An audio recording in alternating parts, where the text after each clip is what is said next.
There we go. Okay, so it's just kind of setting up, and it now says that we are actually live on Facebook. So welcome to everybody who is watching here today. My name is Inge Nickel, and I'm the director of the Brazelton Centre UK. We're now on our third day of Baby Communication Week. On Monday, we learned about how babies communicate from birth through their behaviour. And yesterday we heard why understanding babies' communication is so important. So hopefully now everyone is feeling really inspired and motivated to want to share and promote baby language in their work as a professional. So the talk on Monday with our lovely Emily Hills, who's a specialist OT, can be found and viewed on our Instagram page, and yesterday's talk by the very inspirational Robin Balbirnie can be found here on Facebook. So before I introduce our guests here today, I'd like to encourage all our listeners to ask questions, which you can put into the comment box, and we will then answer the questions at the end. We're also joined here today by Sarah Lamb, who is the Brazelton Centre Media and Communications Officer and the person behind all the planning of our Baby Communication Week.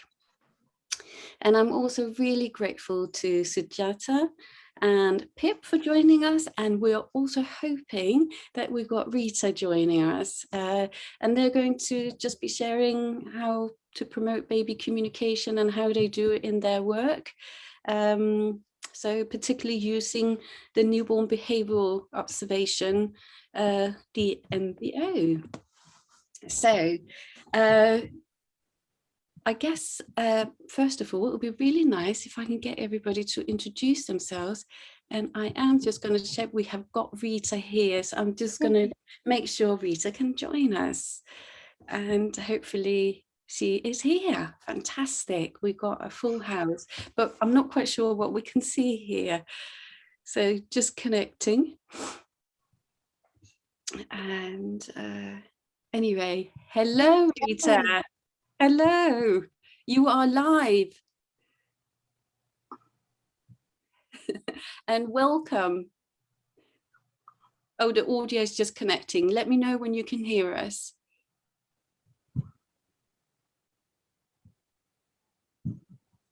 So it's still tiddling along. I wonder whether we should start with the introductions, just while Rita is, there we are. Rita, you're live. Can you hear us and can you see us? You're very quiet. You can't, oh, there's no sound. Okay, while you fiddle about with that, then we'll just hear. So Pip, would you mind sort of kind of just introducing yourself, where you're based, and yeah, your job, any family, anything you'd like to share with us?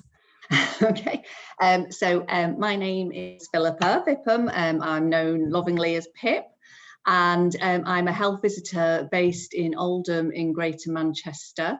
I've been a health visitor for about 7 years, and I'm also, as part of my role, I am an Institute of Health Visiting Perinatal and Mental Health Champion. So I offer training and sort of lobby and support infant and parent mental health in practice across my service. And I'm just shortly about to go and change my role to be a family nurse in Oldham, still working with the Family Nurse Partnership. Personally, I am a mother of 3. I've got a 9-year-old and I've got twin 5-year-olds, all boys. So it's very chaotic in my house. Gosh, very busy. Yeah. Thank you so much, Pip. Really look forward to hearing about your experiences. And Sujata? Hi, I'm Sujata Naruna. I'm from Mumbai, India. So I'm a neonatal and pediatric physical therapist, and I'm attached to 2 level 3 NICUs, as well as I'm the director of Kid Street Neonatal and Pediatric Development Center, so which caters to infants from birth till 14 years of age. I am the mother of a teenager. So right now I'm just handling all his teenage tantrums. Thank you ever so much, and it's lovely to have you here. And Rita, welcome, and just check that t-shirt. Would you be so kind to, you're mute, lovely. You need to just unmute. There we go. Yes, Yes, we can hear you. Welcome. Look at that. I've done 2 t-shirts. So this is one. I don't know if you can see it. Can you see it, Baby Communication? Yes, and this is another one that my colleague's wearing. So we did two different types. But yeah, we are enjoying today.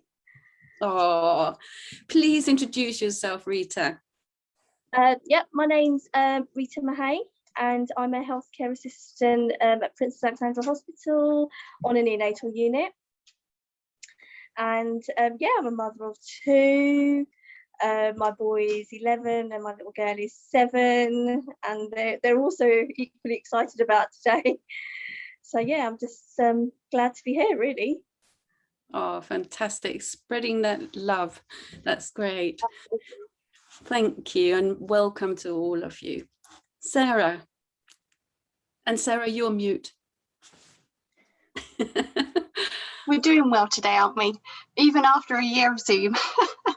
Yeah, no, thank you so much, ladies, for joining us. And I'm really excited because you cover kind of a wide range of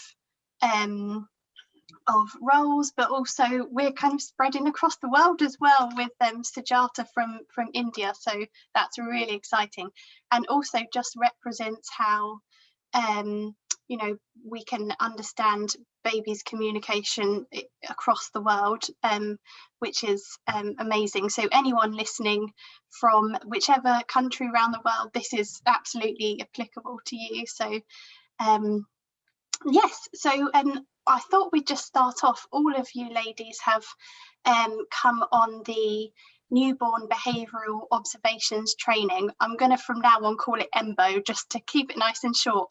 But we believe that this is a really great way to be able to promote the infant's voice and the baby's communication for professionals. So I wondered if you could just share a bit about the course and kind of how you came to know about it, and what made you want to sort of come on the course, and then yeah, if there were things that you kind of really took away from the course or something you really enjoyed. So you can pick up on 1 or 2 of those points. Who wants to go first? I could go first. You go first. Yeah, go for it. Yeah, so the EMBO, I've been doing it for about, I did my course back in 2016. And yeah, it's been amazing. It was actually my ward manager. She was actually the ward manager for Addenbrooke's a little time back, Janelle Gardner, and she actually suggested that you know, this is something that we should implement onto our unit, considering they're doing it at the Rosie. And you know, when I went on the course, you know, I found it amazing, and I thought, you know, gosh, we should have been implementing this, you know, a very long time ago, you know. And there was so much that I learned as well, and it's given me a complete different outlook completely. So yeah, I'm so glad that I actually did the EMBO, and I've done the MBAS now. So yeah, it's brilliant. Pip, do you want to share? Yeah, sure. So I went on the training as a fresh new health visitor just after I qualified, and I was still kind of learning a lot about my role as a health visitor, and also about sort of baby communication. It wasn't really at the forefront of my mind, I guess. So I went on the training because it was a standard training that they were offering to us in hope that we would incorporate it in our practice. And I absolutely loved it. And I'd come from a very clinical background. I was an intensive care nurse, adult intensive care nurse. So it kind of gave me a little bit of a tool to use as well. So I quite liked that side of it, and being able to actually physically engage with the parents so that we can actually talk about and learn together about the baby's communication. So the course was eye-opening to me, I think, and it kind of set me off on my practice and my passion for parent-infant relationships and baby communication. And I've since done the MBAS as well. I'm not accredited, still trying, but I have done the MBAS, and it has really shaped my practice, to be honest with you, especially with newborns, and that sort of interaction with parents, really, and helping parents with their journey to understand their baby's communication. Thank you. So Jata, do you want to say just something about the training?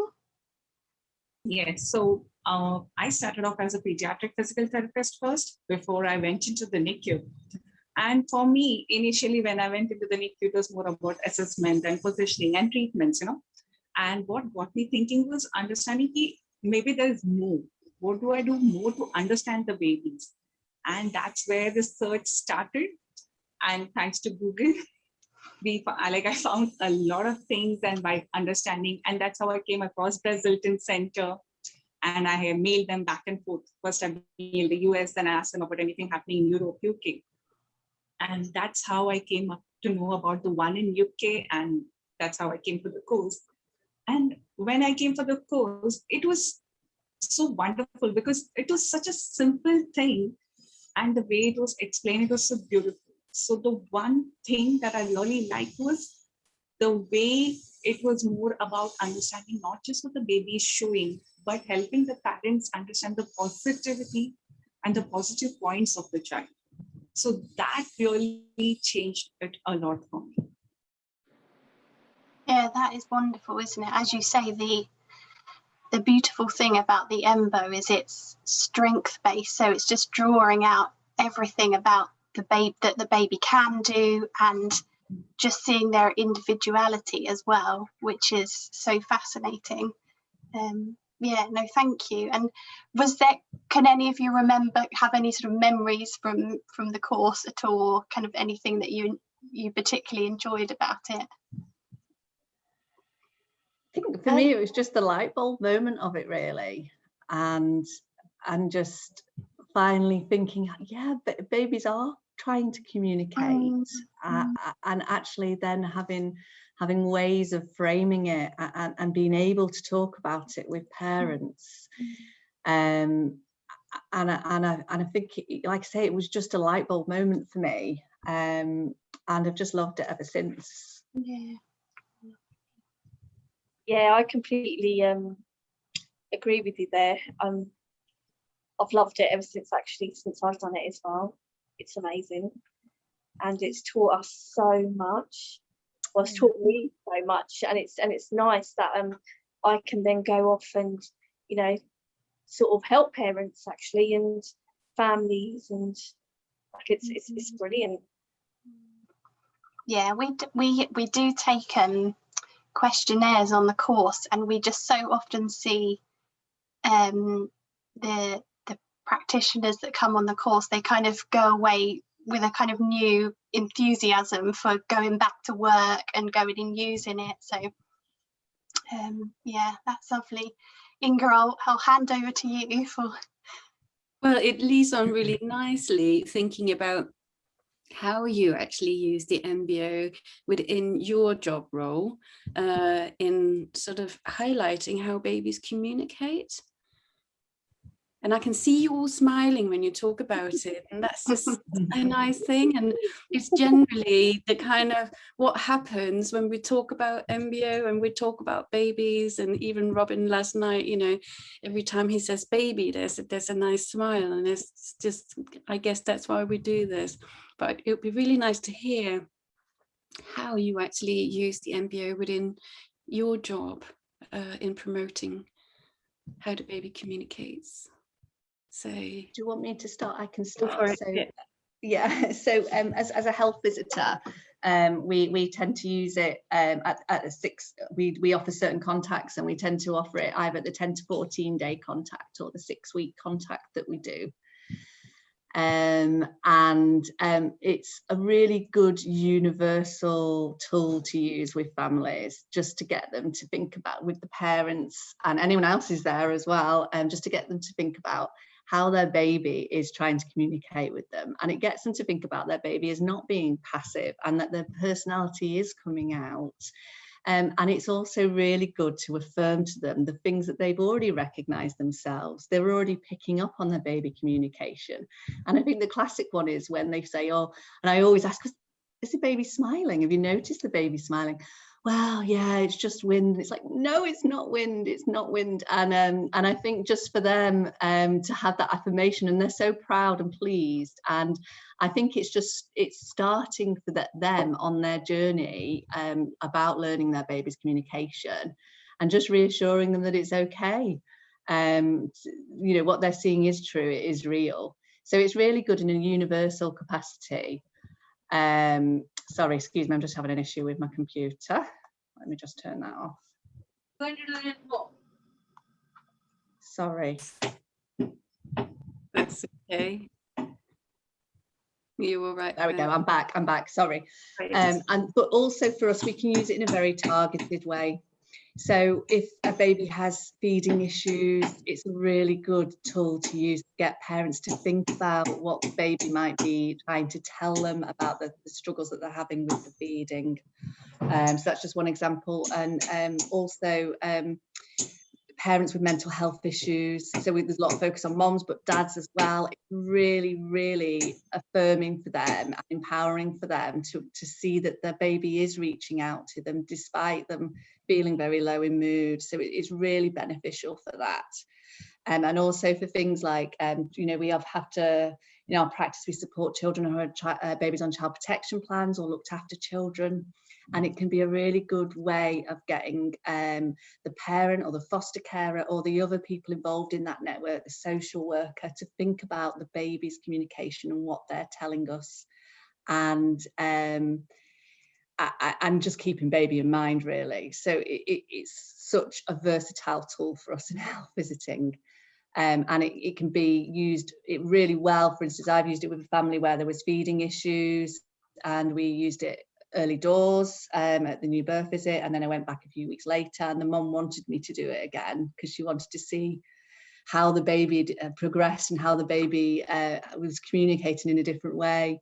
And it really helped her to understand her baby. So it's such a small, simple tool, but it's so powerful.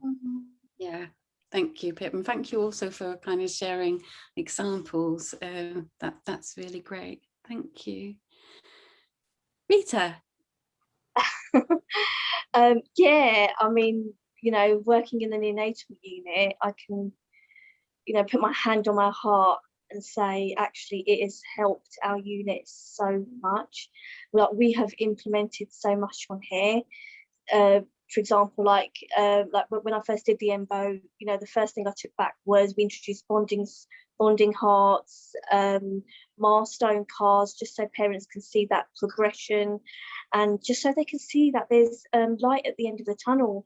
Because quite often in neonatal units, as we all know, they are frightened and they are so scared to even touch their baby and hold their baby and take their baby out of an incubator. And and with the EMBO, just like Sarah was just saying, it's helped so much that it just really builds their confidence up. And I think that's what really, in a nutshell, the EMBO is all about. It's about building that good relationship, that good bond, and continuing it for when they go home, and even still using it when they go home. It's definitely helped, and it's so good that I've got this opportunity, so we can change the services to make it better. And it is an excellent tool, and we all proper really admire it on here at Harlow. So it's really good. Great, thank you. And Sujata? So the ENBO has really changed, the way we look at things here. So earlier, if I would say that when we used to go and look at a baby, it was more about just looking at the baby doing things. And then we would tell the parents, okay, your baby's doing this, and we did it to the baby.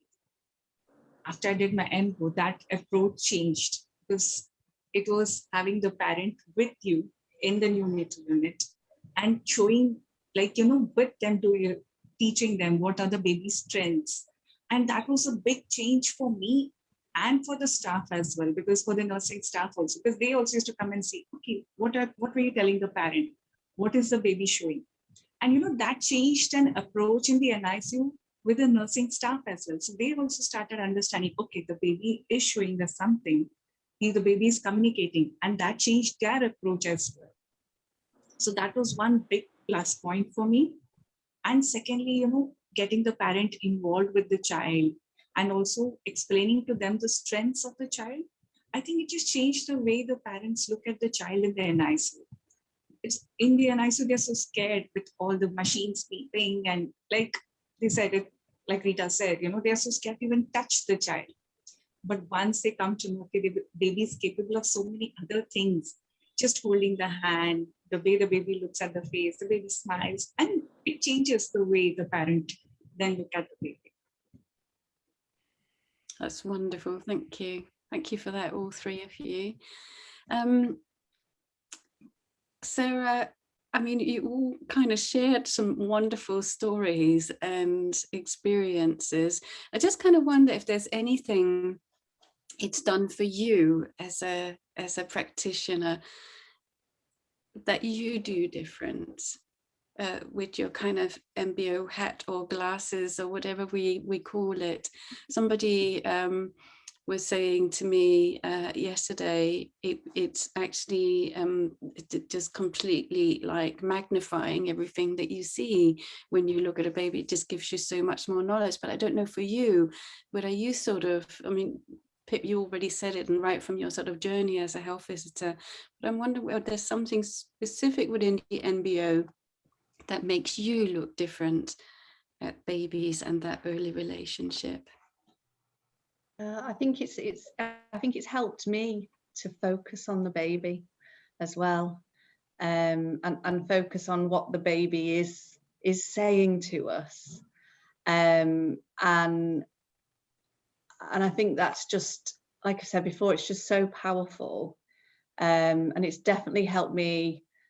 It's definitely changed how I go into my visits, I guess, when I'm doing it. I suppose we have lots of public health measures that we need to discuss in health visiting, because we are public health nurses, but it kind of brings it back to the baby. And in these early days, that's what we want, isn't it? We want the focus to be on the baby, and we want to support the parents to enjoy the baby and to get to know the baby, and for also the baby to get to know the parents as well.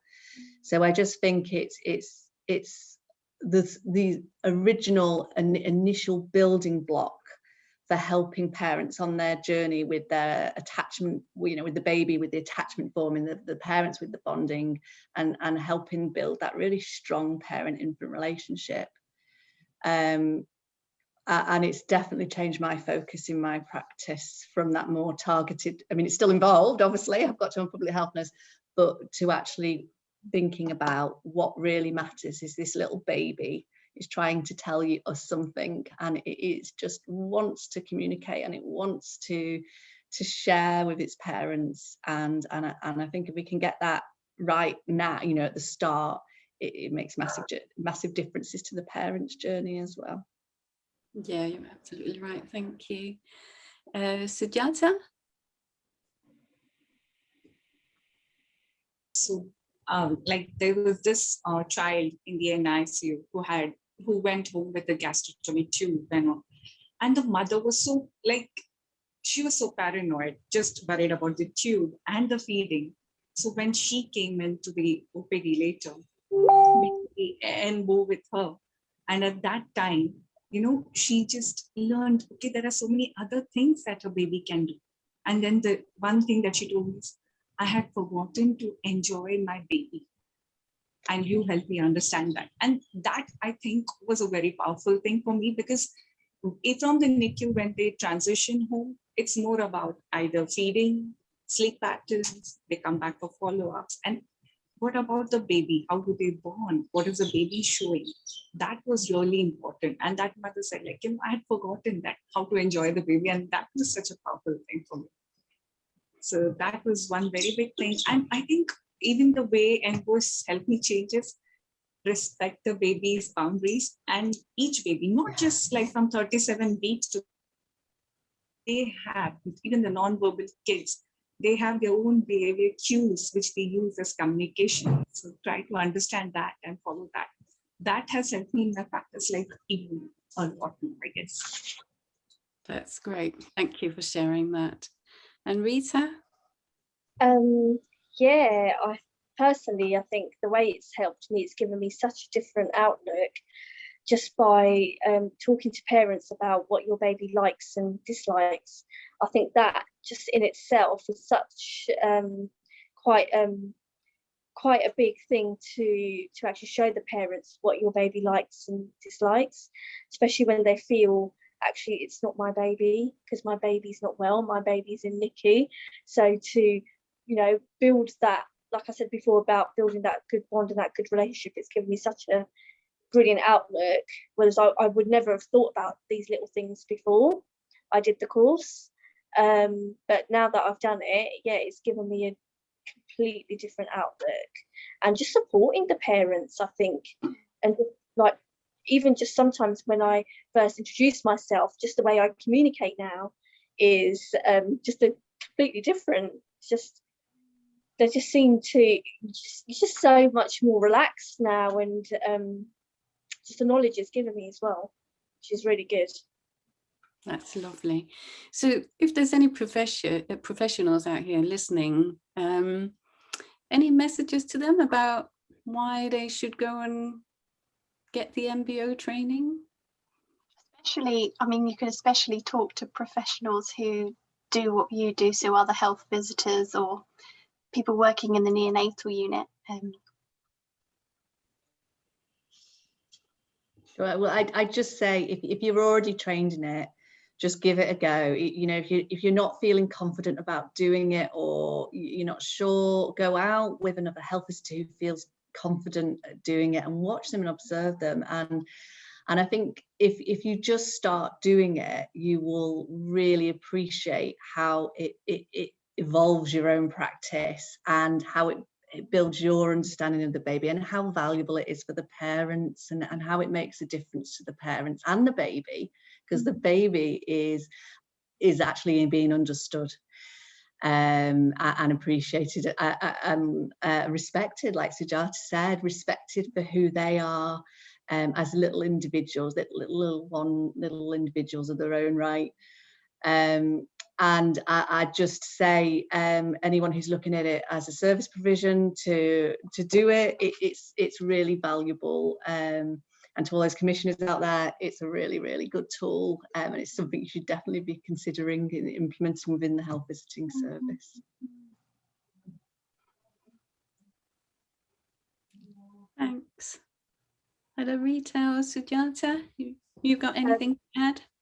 Yeah, I would say, yeah, if anybody working with babies, vulnerable families, in a neonatal setting, or even out in the community, yeah, this is an excellent tool and an excellent skill to have, especially to back your profession, and just supporting these parents and these families and their babies, is what our ultimate goal is, I think, as working with in this field. So yeah, I would say 100%, yeah, have a go at the course, and you'll see how much difference it makes just to your professional working life, really, and just the way how you present yourself. Like, yeah, it's definitely, yeah, give it a go. It's so so knowledgeable, and there's so much information in there, and it's a really good tool and skill to have. Thank you, Rita. Sujata, have you got anything to add? Yeah, I think this course is really wonderful, and I would advise and recommend this course highly to all the therapists, and especially in India, because we don't have these facilities here. For us, like, we still don't look at bonding. Like, of course, we have a very good family back support, and so the parent bonding does happen. But understanding with the nuclear family coming up, helping the parents understand their baby, what their baby is trying to show, and developing that positive bond, it's so important. So for therapists in India, I mean, I've been recommending this course left, right, and center. Please go ahead and do it. And any healthcare professional, I think, working with neonates and newborns, they really will benefit with this, because it's just such a beautiful course which helps you understand what the baby is. What is the baby showing to you, which we tend to overlook in all the medical aspects. So I guess that's. Thank you so much. That's really valuable feedback. Sarah, I was just wondering if there's any questions. We've had a lot of lovely comments on just how inspiring it is. No questions just yet. I was going to ask kind of before we go on to any questions, whether, I know Sujata, you shared that really nice story of the parent and the baby who had the feeding tube. Do Rita or Pip, do you have any kind of really lovely stories that you could share? Yeah, I've actually got one, and it really, really touched my heart. Obviously, as with COVID, it's really put a lot of parents kind of like a big step back. I think it's interfered. I think in a lot of neonatal settings, and now I'm assuming out in the community as well.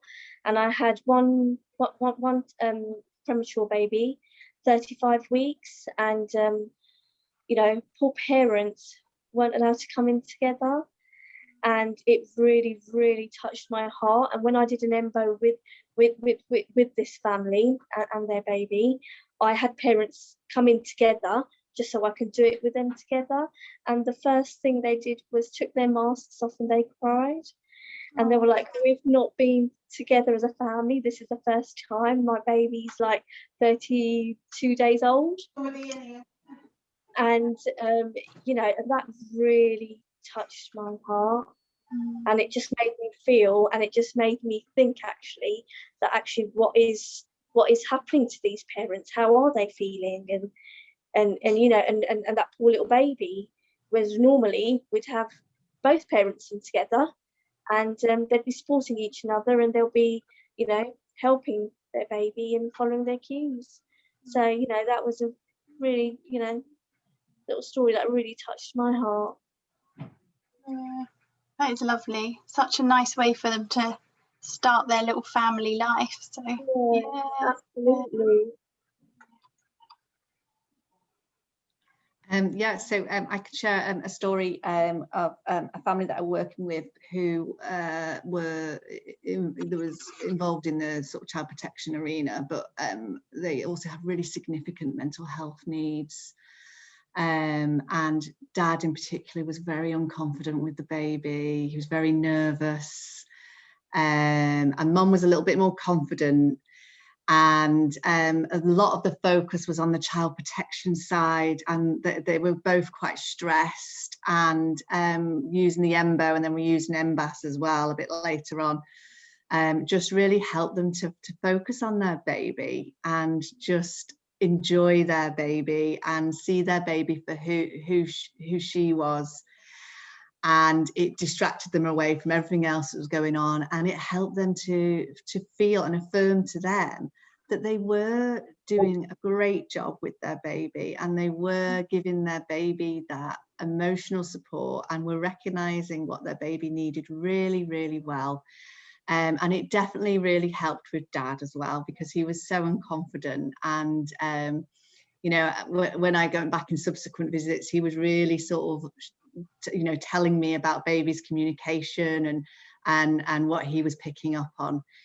And it was just really good way of, again, with that wider network around this family, highlighting how well they were doing to get to know their baby in the face of all these challenges they were having.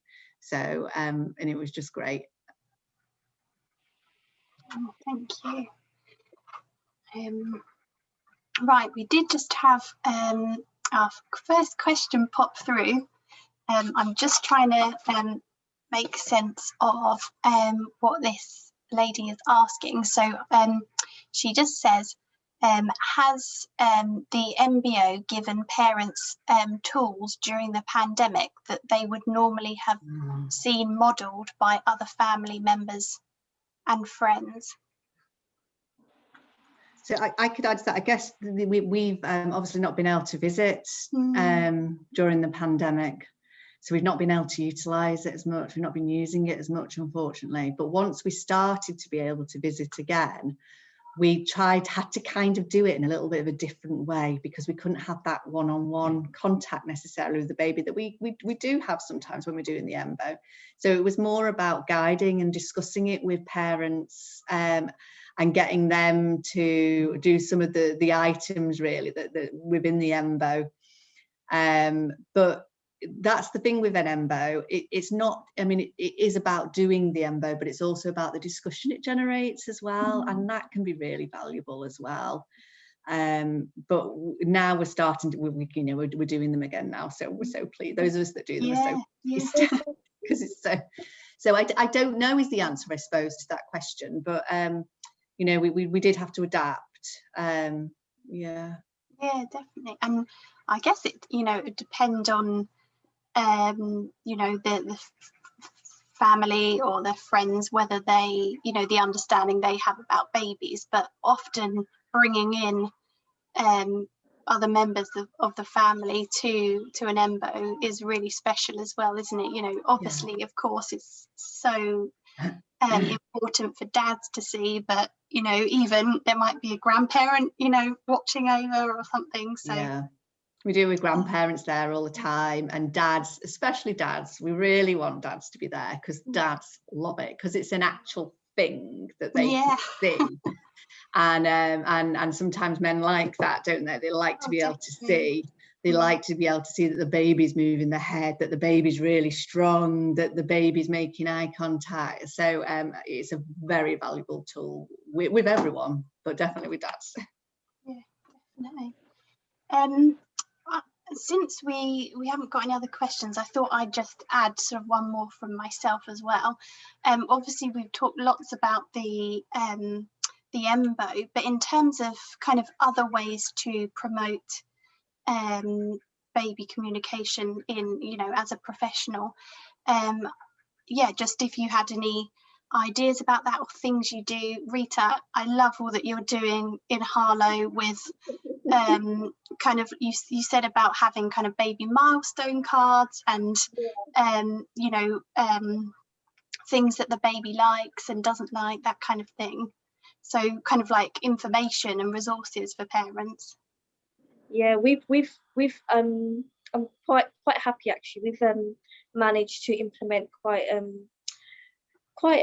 lot of things really. When I did the EMBO, I was given a poster of about learning about what your newborn baby is saying to you, and about whether they're fussy or what state they're in, or they're in an alert state or they're in a sleep state. And I've managed to turn that into a little booklet. No. It's still in progress, but I've turned it into a booklet. I'm just waiting for the hierarchy to give me that go ahead, and we're going to have them on every cot, just so parents can sit there, flick through it, and to look at your baby, and rather than sitting there on your phone. That was another thing which I kind of like felt that actually a lot of parents were doing, was rather than actually spending that quality time with their baby. I've just done a big tree that we've got on our wall as well, when parents write any milestone that's happened in a day. So it could be the fact that they've first dressed their baby in their baby's clothes. So they will write today's date, and they'll write that on our tree. And like I said before, we've got some bonding hearts which we now give to all the parents. We've got a journey book as well, and so yeah, there is a lot that and there is, and I have got some more ideas in the future. And it's oh, that's so brilliant. Yeah, it's just different ways that parents can access that information. Absolutely, yeah. I'm just really chuffed with the whole thing. I'm so fascinated just by learning about what these little babies are saying and what they're doing, and because they're communicating with us all the time. And going back to the other question before, had I have not done the MBO, I can probably say I wouldn't have looked at all of those little things, those little intricate detail things that I was looking at now, I wouldn't have been looking at before. So I can say, we've made a big massive change. Yeah, so exciting. Yeah.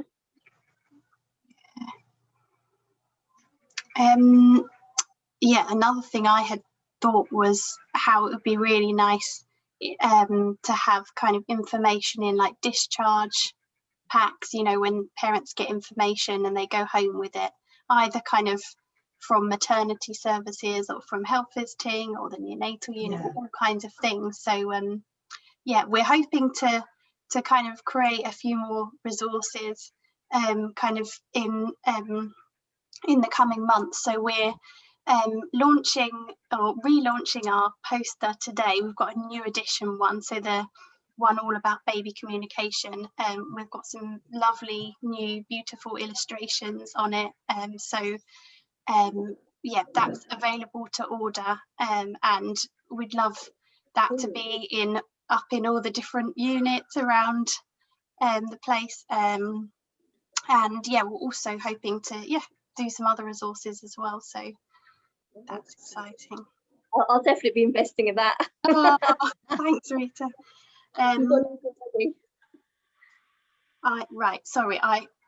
We just had, I think we've got time for one more question. They often sometimes come in right at the last minute. So Anna says, have you got any examples of how using this tool has changed individual service delivery?